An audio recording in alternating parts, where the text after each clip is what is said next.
Good morning, everybody. You're watching The Morning Show. I'm Liza Fromer. Renowned scientists Richard Dawkins and Lawrence Krauss are the focus of a new documentary, The Unbelievers. Following them across the globe, the film offers a glimpse into two of the world's most influential minds as they speak about the importance of science and reason. Take a look. Science is wonderful. Science is beautiful. Religion is not wonderful. It's not beautiful. It gets in the way. Well, some of the stuff you do really upsets some people. Would you prefer that it was No, I think these are wonderful things. People shouldn't be threatened by science. I think we follow people who have courage. And Professor Dawkins and Professor Krauss join us now. Good morning, gentlemen. Good morning. Guys. Great to be here. So many people feel religion brings something so special to their lives. And a question that you hear often if you're talking about atheism and religion, why can't people believe in science, but at the same time take their comfort, understand that we did evolve in a scientific way, but still take some sort of comfort in their faith? Can't they coexist? Well, you want to start? Well, they may be able to coexist in some people's minds. They clearly do in some people's minds. The question I want to ask is, if something is comforting, that's great, but it doesn't make it true. There are people who sincerely seem to think that because something is consoling or comforting, that therefore it's got to be true. I mean, that just isn't logic. There would be a lot of... Oh, sorry, go ahead. Well, it's first of all to realize that the universe doesn't exist so we can be happy. That's the first thing. We have to understand reality. And if we get comfort from things that are imaginary, well, it helps us in the short run. But in the long run, it leads us to act in often irrational ways. Do you think... Go ahead. I was going to say, just there are so many people who are able to find this comfort in religion or in belief, which is something that both of you don't. You want fact over fiction, I guess, within its simplicity. But I'm wondering, what would happen to those people who have found God and whose lives have turned around? Do you not worry about those people who would not be able to go forward in their lives? Steven Pinker said, if you're being chased by a tiger, it may comfort you to believe it's a rabbit, but it is a tiger and it's going to eat you. But so you don't worry about them? Well, no, I think we do. Look, I think we do. The point is that no one, I don't think either of us wants to make people feel bad. I think we recognize that all of us need comfort in different ways. But what we're just trying to encourage people to do is get comfort from the real world. We're not trying to take something away. I think we're trying to add. We're trying to add the wonder of reality, the poetry of the real universe, and say that you can get solace, you can get wonder from the real world, and you don't. Therefore, it's true you can get comfort from religion, but that doesn't say you have to have religion to get comfort. I came across a really interesting article over the weekend that I wanted to ask you guys about fraud, research fraud in the scientific community, and it cites prominent scientists from Harvard, a stem cell researcher from South Korea, and one scientist was asked why he thought it caused such a shock in his country, in the Netherlands, and this is what he said. He said, people think of scientists as monks in a monastery looking out for the truth. People have lost faith in the church, but they haven't lost faith in science. My behavior shows that science is not holy.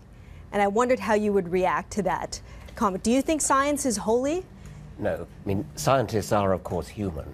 But the entire scientific enterprise breaks down if people cheat. I mean, science simply couldn't proceed if people made up their data. Occasionally they do, they get found out. Science has built-in methods for doing that, built-in methods for checking.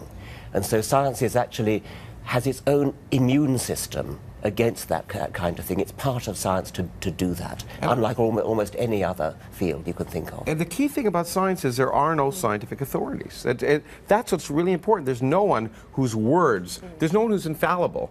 There's no one whose words are not subject to question by any student. And that's what makes it so wonderful, is that everyone is subject to question. There are scientific experts, but there are no authorities. And I think it's really important to point that out, and to point out that scientists are human, which it's nice if some people actually realize, but also that this enterprise really is based on honesty. In fact, science has an ethos. People say, oh, you get rid of religion, where's morality, where's ethos? Well, you know, the ethos of science is honesty, full disclosure, all the things that in my country, if they happen in Washington, would be a great addition to politics. I'm wondering, Richard, when you speak with you're on the stage and you're speaking with religious leaders.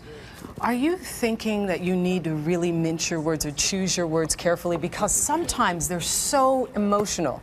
You seem to be very, very calm when you're speaking with them, but a lot of people aren't. They're quite emotional when they're talking about their religion. I'm glad to hear you say I'm very calm. I think so too, and it is perfectly true that religious people do get extremely emotional. I mean, they very much identify with their religion. It's almost part of them. So if you criticize their religion, it's almost as though you've said you've got an ugly face or something. Whereas all we're doing is criticizing a view of the world which they hold and asking for the evidence or criticizing the evidence or whatever it might be. Well, that's what you point out in The Unbelievers as well, is that religion is a completely hands-off topic. We can talk about politics, you can have a view, I can have a view, we could have a lively debate, and everyone's happy. If you say you believe something because it's your religious point of view, the conversation's over. It's suddenly, and that's the point, is that nothing is not subject to questioning. Nothing is sacred. That's basically the way to say it. And it's not just a discussion, it's ridicule, it's having fun. You can have fun with politicians, with sex, with anything else, but religion somehow you're not supposed to. And that's, I think, one of the things Richard's done most effectively, in my opinion, is raise consciousness to the idea that it's okay to question these things. And I certainly try and do it with ridicule. And I think what's amazing is you were saying Richard was calm, and I would agree, but we're often called strident just simply for asking the question, can you make a universe without God? Just asking the question automatically makes you strident. Which is Lawrence's book, which is why he was here the last time, A Universe from Nothing. We are going to take a short break, but we're going to continue our conversation with Richard Dawkins and Lawrence Krauss about their film, The Unbelievers, in just a minute.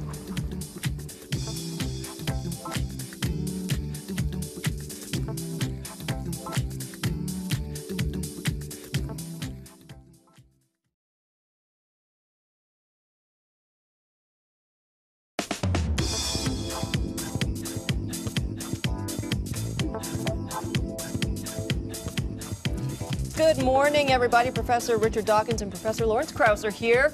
Richard's book is The God Delusion, and Lawrence's is A Universe from Nothing. And now they have joined forces to put out the documentary, The Unbelievers. And we're going to continue our conversation now. What I find interesting is that there's 4 showings. It's the world premiere of your documentary here in Toronto. They are all sold out. Watching, I got to have a sneak peek of your documentary, and you're talking to huge rooms full of people.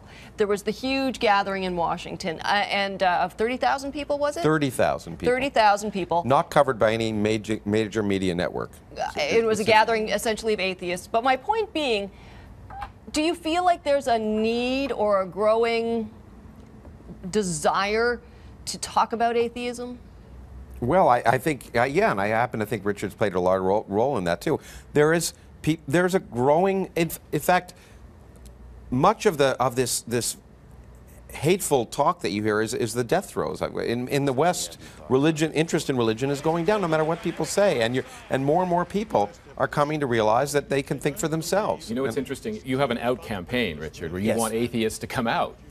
Well, we don't want to compel anybody to come out, of course. We want to encourage people, raise consciousness, stand out, come out if you feel like it. We don't out people. It's kind of modeled on the gay campaign, but we don't out people. You feel under attack by the other side. I wouldn't put it as strongly as that, no. I mean, I just think that science is wonderful, truth is wonderful, reality is wonderful. People need to appreciate reality and not hide behind the smokescreen of superstition. Dr. Dawkins, maybe a little bit more on the personal level. You wrote a letter to your daughter when she turned 10. I counted, I think it was 24 paragraphs long, about how to be a critical thinker. How did she receive that?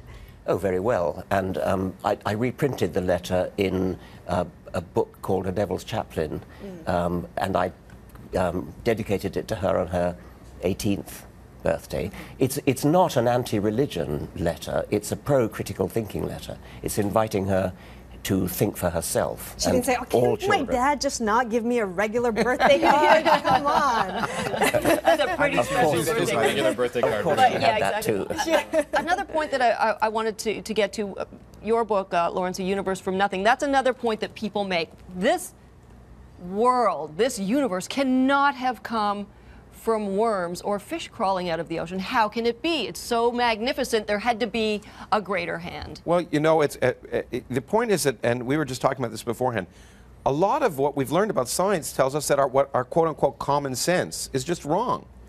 And in fact, we evolved as Richard said, to avoid lions on the savannah, not to do quantum mechanics. And so, the fact that our common sense is wrong is not such a bad thing. It's called learning.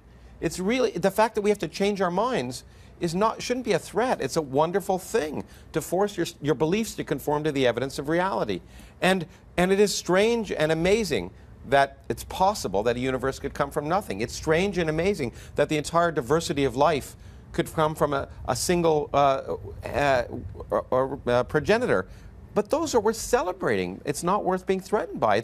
It's amazing to discover you're wrong. In fact, it's liberating. That's one of the great things about science. I mean, we've all had it as scientists. Discovering you're wrong is not a threat. It's a liberating experience. It opens your mind. Doesn't it feel, though, I mean, never mind the religious extremists, that spirituality and what you're talking about is the same, just in different languages?